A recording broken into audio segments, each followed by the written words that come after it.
On this episode of Time About the Movies, we're jumping into the month of March, and the movies that have been rough over the last couple of weeks continue into this week, with the first one not being as bad as I thought it was once before. Jack the Giant Slayer. Still not a great movie, but I'll delve more into that in just a second here. But we do have two really bad movies. We have not even Hangover, Project X knockoff in 21 and over, and we have a sequel to a horror film that people had already forgotten about after 3 years after it came out, The Last Exorcism Part 2. March 1st, 2013. This is, of course, Time About the Movies. Let's go.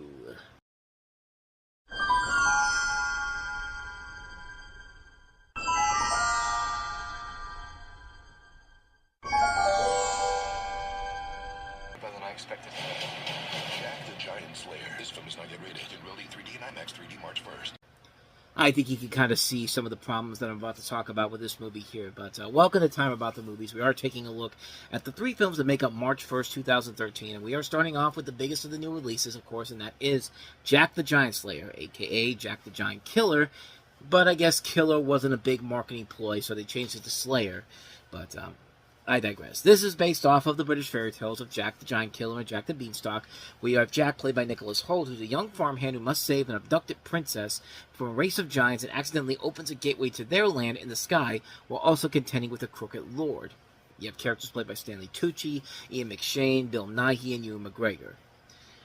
So, this is not a good movie at all, and from the trailer you can kind of see why. It's your typical generic, let's try to create the next big epic fantasy adventure blockbuster film, because, you know, The Lord of the Rings is popular, The Hobbit's just coming out, so we at New Line Cinema need to create more franchises, and this is what they were literally trying to do with this, trying to create a franchise, and doing it with a property that probably could make for a good movie, but considering that this was in development hell for nearly 10 years, this started production back in 2005. DJ Caruso was going to direct this movie before he was replaced by Bryan Singer. You know, David Dobkin was one of the writers on this. I'm pretty sure he was attached to a director at one point, but they haven't really said about that. But yeah, Christopher McQuarrie is one of the writers here, Darren Lemke, but the biggest problem with it is that it's, like I said, a typical generic action blockbuster film. You know, we got to do everything we can to try to make this the next big franchise, even though we haven't really established this as something that people wanted to see.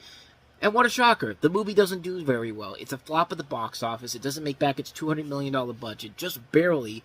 It's $3 million off of that money, which it probably made its money back through digital and media, physical media, all that type of stuff. But who would really want to sit watching around one of these movies after watching this one here? It's a boring movie. There's nothing intriguing about it. The Giants look okay, and I guess look okay, but at the same time, they don't. We talk about it all the time here. Visuals don't make the movie, and yeah, as visually pleasing as this movie looks, if there isn't a good story to work around with here, why am I even here? And yeah, there's no good story around here. They try to throw in those moments where, you know, we're gonna create a new buzzy catchphrase. In Nicholas Holt's character is just like, you don't know Jack. It's something like that. It's just like, you know, I can't remember the line per se, but there was a line like that where they were trying to create this line for Nicholas Holt's character, and it just didn't work. It's a mess. I mean, on a visual level, okay, it's fine to look at, but if you're looking for something on the same level of Bryan Singer's other works, this one definitely is not it. And yeah, it's a major letdown of a film that had potential around it, but unfortunately, they took the safe way out. They tried to make the most generic-ass blockbuster they can with it, and naturally, it didn't work out for the film. So, but I'll at least give it this. There was at least some more originality to it than our next two films. But you know, think back to where we are at this point. It's 1 year after Project X came out. It was a big, unexpected hit. You know, studios are looking at that success here, and you know, Relatively Media, a studio that's trying to get their name in the game here. You know, trying to build up their repertoire. They looked at this and said, how can we make our own Project X movie without putting any effort into it whatsoever, and just making just a generic-ass knockoff of that film? And then someone at the studio said, I got it! 1,000 times. Sure, he's fine. Great. In theaters March 1st. I give you 21 and over, the most blandest, most obvious knockoff of not only Project X, but The Hangover, and Harold and Kumar Go to White Castle, and Superbad, and Adventures in Babysitting. Just every single one of these movies that are so much better than this right here in this movie. And it's funny enough because Miles Teller actually had a cameo in Project X. So I guess they saw that and said, well, you were in Project X, you gotta be in this movie, we'll get you a real movie here. And no, it's not a real movie. And these two people, John Lucas and Scott Moore, who wrote The Hangover, of course, but they are also the guys who have directed such wonderful masterpieces of garbage like Bad Moms, A Bad Mom's Christmas, and also they wrote The Change Up. But then again, they also wrote Ghost of Girlfriend's Past. But, they wrote Ghost of Girlfriend's Past and The Hangover. That's two films out of all the films they've written for, like Chicken Little, Rebound, Four Christmases, The Change Up, Bad Moms, A Bad Mom's Christmas, Jexy. So yeah, what I'm trying to tell you is that these guys are not great filmmakers. Stop me if you've heard this plot before, because it's so revolutionary and new. This film follows a trio of friends who go out drinking the night before one of their friends has a medical school interview the following morning to celebrate their 21st birthday, and of course chaos and hilarity ensues. Yeah, you think it's like I said, it's movies that are literally the films we just talked about.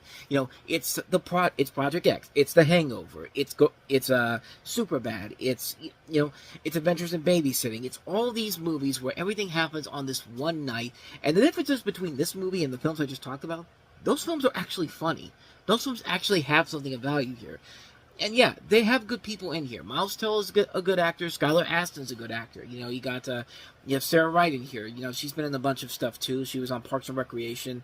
But this movie is literally just nothing but a bland, generic ripoff of Project X. And it's not even clever at it either. It's a lazy film. The comedy isn't funny. The message of the film is so bland and so thrown in there. There's just nothing of value to this film whatsoever. Except if you wanted to see something like Project X again, here you go. But you know what? You'd be better off watching Project X than having to sit through this garbage again. This is a lame movie. It's a lousy, lame film. It's not even raunchy. It's not even clever in its raunchiness. It's just stupid. It's just a stupid, stupid film. I hated the hell out of it. Yeah, I didn't like this movie at all. 21 and over, it's just a bad film. Bad film. So, yeah, if that wasn't bad enough to wrap the show up, here we have a sequel to a horror film that people didn't even remember 3 years after it came out, and somebody at CBS Films said, you know what was popular 3 years ago? The Last Exorcism. We gotta do another one of these movies, because clearly the demand is there for that, and no, there wasn't. Believe in him!